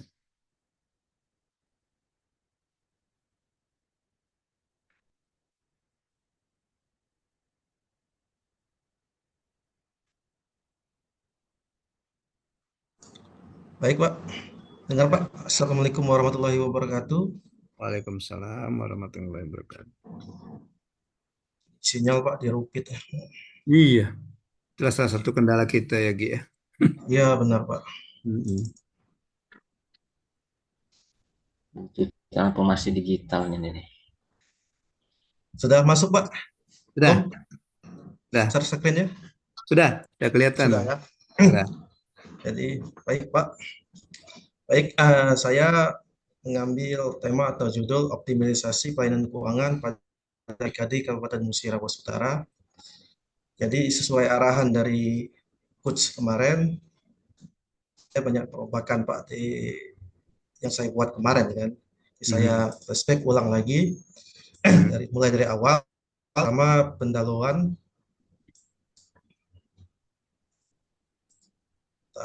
Bentar Pak.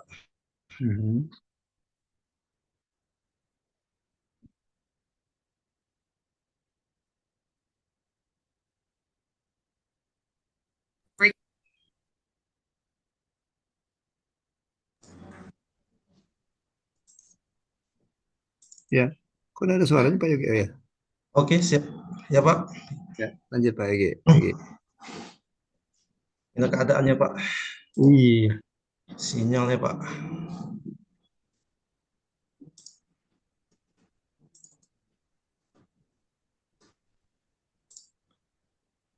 Jadi secara fungsi kami mempunyai tugas yang pokok pengelola keuangan Pak. Kami memang secara tidak langsung itu berhubungan dengan masyarakat seperti dinas kesehatan, dinas capil, tapi kami yang mendukung kegiatan dari OPD-OPD tersebut Pak. Jadi tanpa penganggaran, tanpa dicairkan, kegiatan tersebut tidak bisa berjalan. Jadi menyimak dari urusan di atas, perlunya manajemen kinerja Pak. Terus analis masalah, terutama terkait di bidang saya Pak, di perbendaraan. Yang pertama, kami penandatanganan SP2D masih secara manual dan belum online Pak. Terus yang kedua, belum optimalnya penyampaian laporan pengajuan data transfer. Yang ketiga, belum optimalnya rekonsiliasi kas dengan bank. Itu permasalahan-permasalahan yang ada khususnya di bidang saya Pak. Jadi dari tiga permasalahan tersebut, kita akan memilih isu utama Pak melalui analisa bobot yaitu USG Pak. Jadi isu pertama itu penanganan SP2D masih offline. Sebenarnya ini bukan isu ini saja Pak, ini seluruh Indonesia karena kita pakai satu sistem sekarang Pak, SCPD namanya. Kita masih menunggu dari Kemendagri-nya kapan bisa online sistem kan. Terus skornya 11 Pak. Terus belum optimalnya penyampaian laporan persyaratan pengguna transfer. Perlu diketahui Pak bahwa di bidang saya di perbendaraan kita tidak hanya mengurus SP2D Pak, tapi seluruh dana transfer itu pengajuan persyaratannya itu di kami. Makanya kalau kita terlambat sedikit dana transfer dari pusat di telat salur, akibatnya ada beberapa daerah mungkin kasus yang kas kosong Pak, karena tidak ada uang masuk. Yang ketiga, dengan skornya 13, yang ketiga belum optimalnya rekonsiliasi kas dengan bank. Nah ini Pak, ini skornya 15 paling tinggi.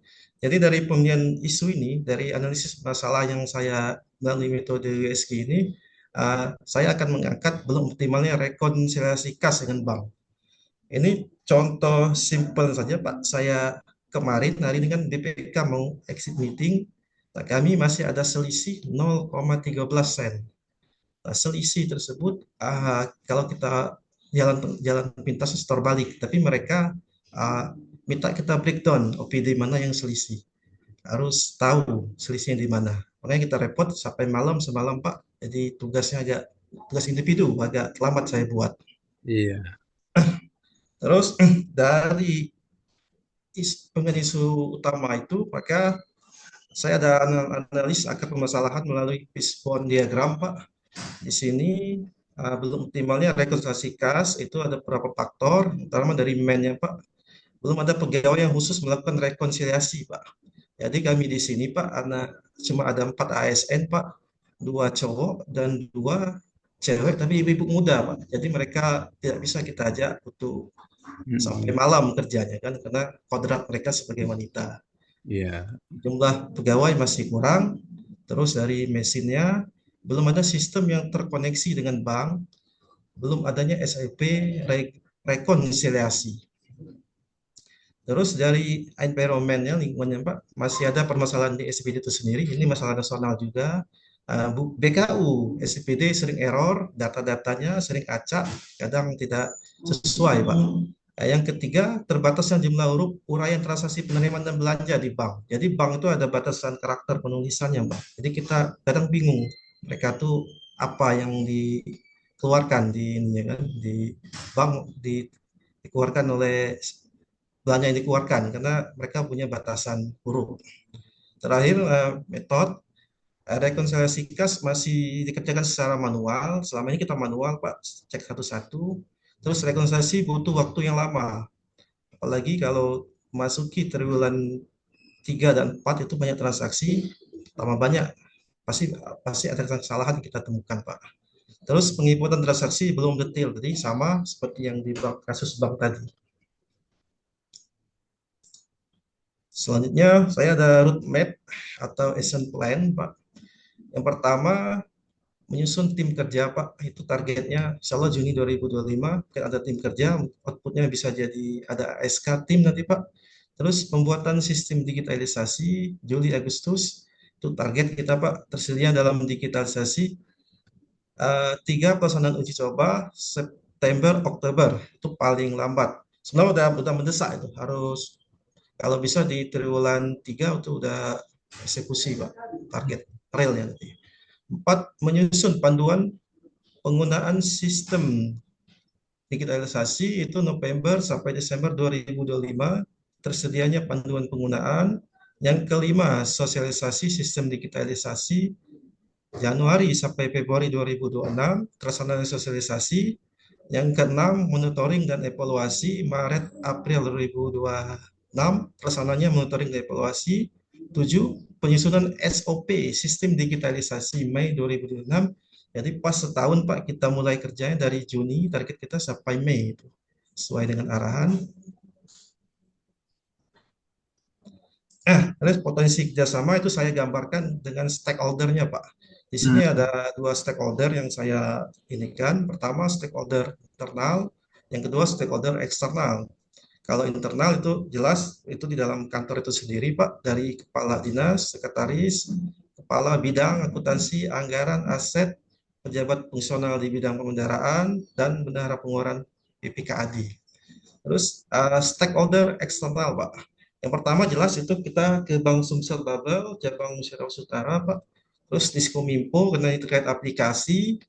Yang ketiga atau pengembang aplikasi. Yang keempat Badan Pendapatan Daerah. Ini terkait dengan pendapatan Pak. Transaksi pendapatan kebetulan di kami itu yang jadi leading sektor itu Bapenda Pak. 5. Bendahara pengeluaran seluruh OPD, ada 36 OPD. Terus bendahara penerimaan seluruh OPD. Terakhir, pemanfaatan teknologi digital. Di era digitalisasi sudah banyak instansi yang sudah memanfaatkan aplikasi-aplikasi dalam pelaksanaan tugas sehari-hari. Baik itu instansi pemerintah, terutama kementerian atau lembaga, ataupun instansi swasta yang tujuannya untuk memudahkan pekerjaan sendiri. Rekonsiliasi kas merupakan hal yang sangat penting dan urgent, karena setiap transaksi baik itu penerimaan negara maupun pengeluaran negara harus direkonsiliasi agar tidak ada kekeliruan dalam pencatatan penerimaan dan pengeluaran kas di sistem keuangan pemerintah dengan sistem di bank, Pak. Untuk itu sangat diperlukan pelaksanaan rekonsiliasi kas tidak dengan secara manual lagi, tetapi melalui aplikasi atau sistem secara online yang bisa terkoneksi antara sistem keuangan dan sistem bank yang secara cepat mengetahui selisih atau perbedaan penerimaan ataupun pengeluaran kas daerah.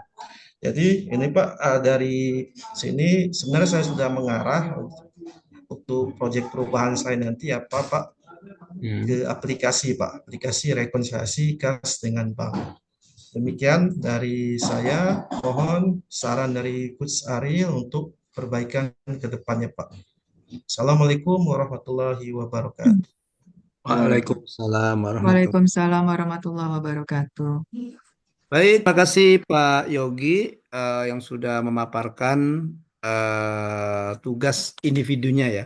Jadi sudah tergambar di situ Pak Yogi berikutnya sudah sistematis dimulai dari identifikasi masalah kemudian sampai artinya sesuai dengan yang saya minta itu melanjutkan tugas yang kemarin ya. Nah, kalau kita fokus ke yang hari ini, kita fokus ke materi kemarin, rumpun kedua, itu tentang hubungan kelembagaan dan organisasi digital. Nah, menurut Bapak Ibu, coba Gi, paparkan lagi Gi, yang hubungan kelembagaannya Gi. Yang hubungan kelembagaannya.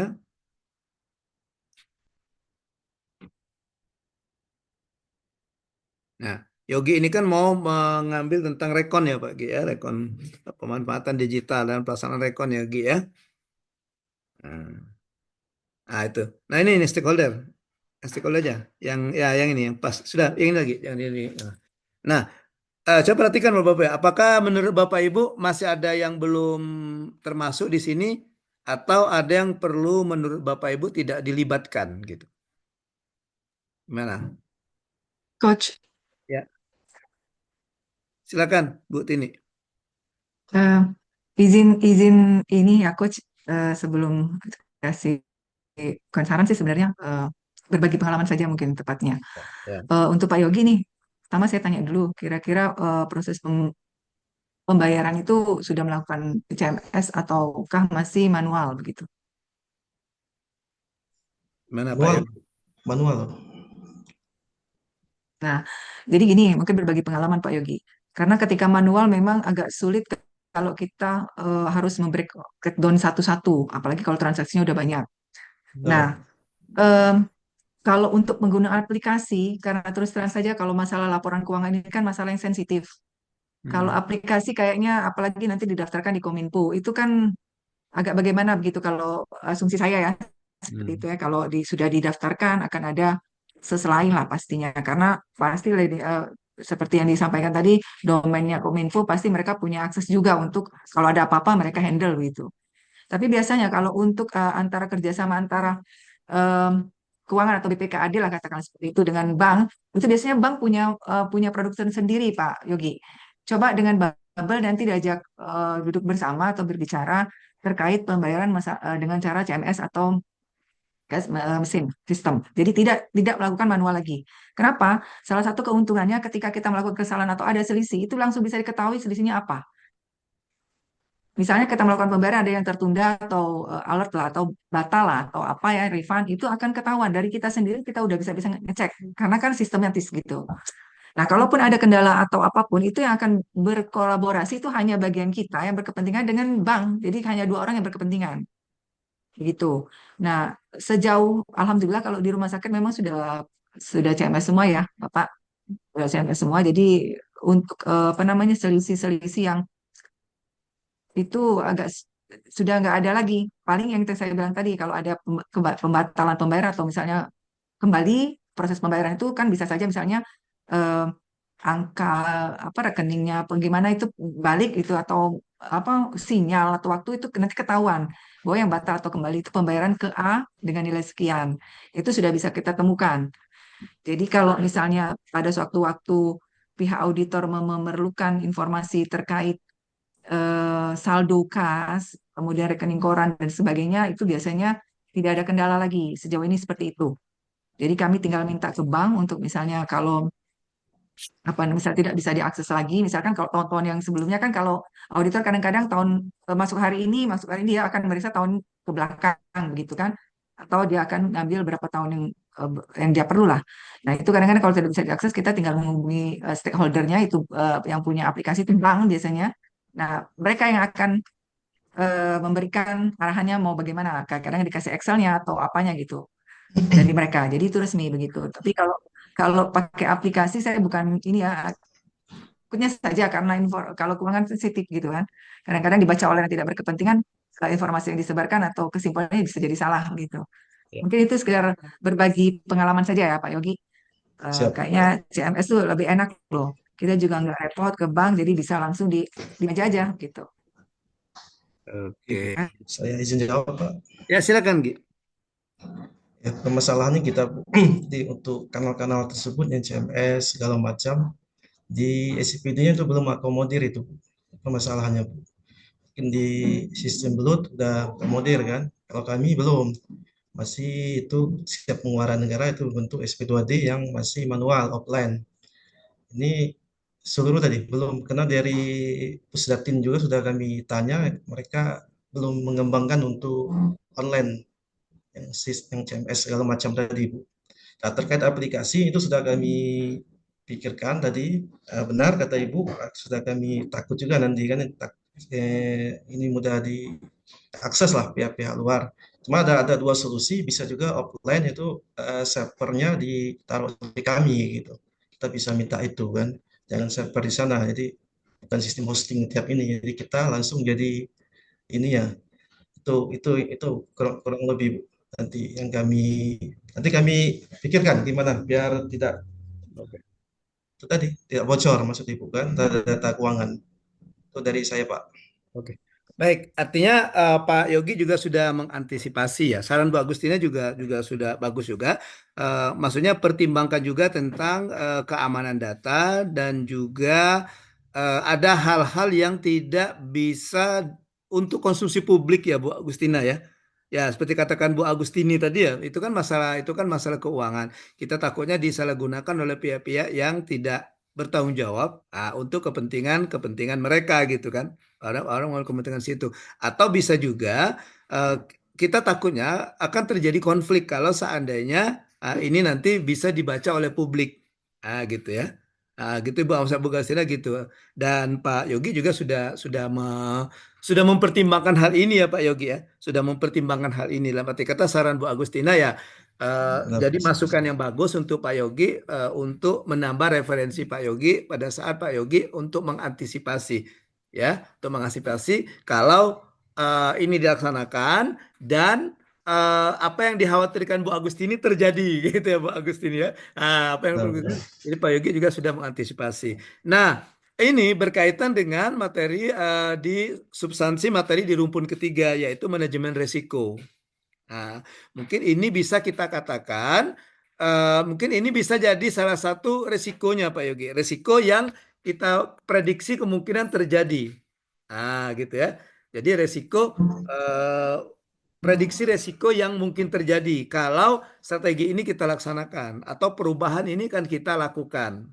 Jadi yang disampaikan Bu Agustina itu sudah mengarah Agustini ya, sorry Agustin. Agustina ada lagi dia kelompok 1 nggak salah. Yang angkatan 1 ada juga nama Agustina. Agustina Damayanti. Iya, oke. Jadi yang dikatakan Bu Agustini tadi itu bisa jadi pertimbangan Pak Yogi ketika Pak Yogi memprediksi resiko apa yang mungkin terjadi. Artinya kekhawatiran Bu Agustini tadi itu bisa menjadi resiko. Ya. Ya, Oke, oke, Pak. baik Bapak Ibu kita akan lanjutkan. Jadi hubungan dengan pembahasan kita di overview materi, ya itu ada berbicara di rumpun ketiga ya, rumpun ketiga. Ya, di rumpun ketiga ini Bapak Ibu ada 2 mata pelatihan ya, rumpun ketiga dari mata pelatihan di agenda ketiga itu ada 2 mata pelatihan ya, yaitu mata pelatihan yang pertama manajemen keuangan negara dan yang ketiga itu manajemen risiko ya. Oke. Manajemen keuangan negara dan manajemen risiko. Jadi di manajemen keuangan negara ini ya berbicara tentang bagaimana kita memanfaatkan sumber daya yang ada ya, terutama di sumber daya keuangan ya. Sumber daya. Jadi dimulai dari konsep kebijakan perencanaan, kemudian kebijakan penganggaran sehingga kita bisa kayak ke sini ya. Melakukan kebijakan fiskal dan seterusnya gitu ya. Jadi ini kerangka pikir dari mata pelatihan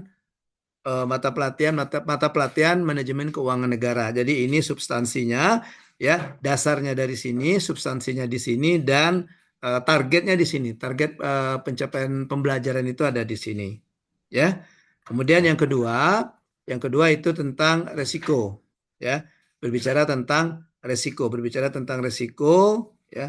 Jadi yang perlu kita kembangkan itu adalah ketika kita melakukan manajemen perubahan, kita juga membudayakan tentang resiko yang ada. Bagaimana caranya? Itu dengan kita membuat analisis resiko, kemudian bagaimana kita meminimalisir atau menggeser resiko yang ada. Oke, jadi ini di kerangka pikir pembelajaran mata pelatihan manajemen risiko ini diharapkan peserta mampu menerapkan manajemen risiko di unit kerjanya masing-masing. Ya, oke. Nah, baik Bapak Ibu. Oke, ini sehubungan dengan tugas hari ini. Jadi masih kelanjutan yang tugas kemarin. Kalau tugas yang kemarin kita berbicara tentang hubungan kelembagaan dan membangun organisasi digital. Nah, sekarang yang tugas hari ini untuk tugas individunya masih meneruskan revisi dari isi agenda, yaitu Bapak Ibu masukkan tambahan yang baru lagi, yaitu bagaimana strategi pemanfaatan sumber daya dan juga mitigasi risiko dalam mewujudkan atau kegiatan inovatif atau pelaksanaan strategi yang Bapak Ibu sudah gulirkan di awal tadi ya, di tugas sebelumnya. Itu di tugas individu. Di tugas kelompok Bapak Ibu nanti silakan lakukan benchmarking yang seperti yang katakan di awal tadi. Benchmarking itu bagaimana kita memotret praktek baik dari pemanfaatan sumber daya dan bagaimana mereka memanage risiko di instansinya. Nah, untuk tugas kelompok ini Bapak Ibu Ya, sudah saya bagi. Ya, sudah saya bagi per kelompok, Bapak Ibu. Ya, sudah saya bagi per kelompok dan saya harapkan karena kita benchmarking ke instansi lain. Jadi saya harapkan tugasnya itu bukan menggunakan unit kerja atau instansi yang ada di anggota kelompok, ya, anggota kelompok. Jadi misalnya kelompok satu ada Caca, ada Pak Dedi, ada Pak Frans. Nah, jadi tidak menggunakan ketahanan pangan, Diskominfo atau Pak Dedi di Pak Dedi ya di Kesbangpol ya. Oke. Jadi tidak Ya, betul, Pak. melakukan benchmarking ketiga itu ke unit kerja dari masing-masing kelompok, ya. Kayak Bu Agustini, Pak Indra, Pak Yogi, itu. Jadi tidak di tempatnya Pak Indra, Dinas PU, tidak tempatnya Bu Agustini di rumah sakit, tidak juga tempatnya Yogi di BPKAD. Nah, gitu. Ya. Jadi silakan cari instansi yang lain. Begitu juga dengan kelompok 4, ada Bu Bia, ada Pak Rifki, Pak Isan, dan Pak Ermin. Nah, juga ada di luar dari itu. Ya. Jadi saran saya Bapak Ibu, gimana kalau Bapak Ibu minta kesediaan kalau memang ini langkah terakhir ya, langkah terakhir ya. Jadi Bapak Ibu coba cari dulu kalau ada teman atau kenalan yang bisa membantu untuk menjadi narasumber untuk bercerita tentang ini tadi, untuk bercerita tentang nih, bercerita tentang penerapan manajemen keuangan dan manajemen risiko. Nah, kalau ada ya, kalau ada ya di instansi lain. Nah, langkah terakhirnya kalau tidak ada Bapak Ibu silakan ini aja gantian saja. Misalnya gini, Nah, ya, maksud saya gitu tadi, Wah, Coach. di, Boleh nggak keluar kelompok? di kelompok ini ya. Nah, di kelompok ini misalnya di kelompok satu ada Caca, ada Pak Dedi, ada Pak Frans. Nah, oke lah, bisa saja nanti minta siapa yang ini, yang 7 orang ini, siapa yang bersedia untuk jadi narasumber di kelompok satu. Nah, misalnya kelompok satu minta saya Bu Agustini. Nanti Bu Agustini yang akan memberikan narasumber bagaimana akan menjadi narasumber bagaimana penerapan tadi manajemen keuangan dan manajemen risiko di RSUD Sekayu atau tempat Pak Indra di PU atau ke sini ke tempat Bu Bia misalnya atau ke tempat Pak Rifki gitu. Nanti gantian yang rombongan Bu Agustini ke kelompok satu atau ke kelompok 3 ya. Oke, untuk tugas kelompoknya. Jadi bukan di instansinya karena tugasnya itu melakukan benchmarking ke instansi lain. Nah, itu Bapak Ibu ya untuk tugas untuk tugas kelompok. Untuk tugas individu tinggal melanjutkan dari yang tadi, yang kemarin ya. Tugasnya tidak berbentuk file tapi dia berbentuk bahan tayang atau berbentuk slide presentation. Oke. Baik Bapak Ibu, itu penjelasan tugas. Silakan Bapak Ibu kalau ada pertanyaan, ada masukan, ada komentar Baik, Pak, sehubungan. saya akan bertanya, Pak, yang masalah Oke, tugas kelompok itu, Pak. Kelompok boleh Bu itu kan Yogi. ada manajemen resiko bersama manajemen keuangan. Apakah salah satu, Pak, yang dipilih, Pak? Dua-duanya Bu, dua-duanya. Ya, karena kita eh, eh, fokus kita hari ini di apa rumpun ketiga, kelompok ketiga dari mata-mata pelatihan yang ada di agenda ketiga. Ya, dua-duanya Bu. Jadi silakan nanti misalnya Bu Bia narasumbernya Pak Frans misalnya. Tidak sekelompok ya dengan Pak Frans ya. Nah, nanti silakan minta Pak Frans bercerita bagaimana manajemen keuangan di sana dan juga bagaimana manajemen risiko yang diterapkan di Diskominfo misalnya. Tapi minta dulu kesediaan Pak Frans ya. Tapi kata Kalau Pak Frans bersedia kata Pak Frans. Yang asal YPAC kata Pak Frans. Iya, yang penting ada cara YPAC. Ya Pak Frans. Boleh Izin Pak coach, Frans pakai tempat saya rombongan kelompok satu, tapi YPAC. izin coach. Oke. Ya silakan Ca. Apa, Ca? Kalau misalnya pakai tempat yang misalnya Pak Frans dulu pernah di PU, mungkin dia masih bisa jadi Oh, narasumber untuk boleh. PU, boleh ya seperti itu Pak? Boleh yang di luar dari ini. Boleh kalau ini kalau mentok kalau kita tidak dapat narasumber yang untuk kita interview ya kan kita tanya gitu. Boleh Cah. Ya, mungkin Pak Pras dulu pernah di PU, Masih ada mungkin kabit yang waktu Pak Frans di PO ada kabit yang masih kenal, mungkin bisa Pak Frans jadikan ininya. Boleh, boleh. Malah lebih bagus di tempat lain. Ya. Oke, itu langkah terakhirnya kalau tidak ada ya itu tadi sesama aja sesama ke anggota kelompok ini. Asal jangan di grup yang bersangkutan. Oke, gitu ya. Atau Caca kalau miswanya boleh mau pakai miswanya jadi narasumber. Oke. Baik, Bapak Ibu, kalau masih ada yang mau ditampaikan silakan. Ya. Kalau tidak ada lagi Bapak Ibu, demikian pembelajaran kita untuk hari ini. Terima kasih. Ya, seperti yang saya sampaikan di 2 hari yang sebelumnya, saya tetap membersamai Bapak Ibu di pembelajaran asinkronus. Jadi silakan kalau ada hal-hal yang belum jelas atau yang mau ditanyakan, silakan kita lanjutkan saja di Japri, ya, di Japri di WhatsApp. Oke, demikian Bapak Ibu pembelajaran kita pada hari ini. Terima kasih semuanya atas perhatian, atas partisipasinya, atas paparannya, dan saya harapkan bisa menambah pengalaman Bapak Ibu dalam mempelajari kelompok kedua ini, yaitu hubungan kelembagaan dan manajemen risiko dari hubungan kelembagaan dan organisasi digital dari paparan-paparan Bapak Ibu yang sudah paparan tadi. Terima kasih juga kepada pengamat kelas Pak Rahman. Terima kasih juga kepada Bu Manajer atas kesempatan yang diberikan. Demikian pembelajaran kita hari ini Bapak Ibu. Terima kasih. Mohon maaf kalau ada kesalahan. Pembelajaran sinkronus ketiga secara virtual hari ini untuk agenda ketiga saya akhiri dengan ucapan billahi taufik wal hidayah. Wassalamualaikum warahmatullahi wabarakatuh. Waalaikumsalam warahmatullahi wabarakatuh. Terima kasih, Coach. Oke, baik. Wah, saya jadi host ya, Man ya.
Oke, Man.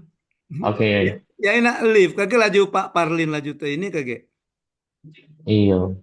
Oke, ya jadikan host ya, Man.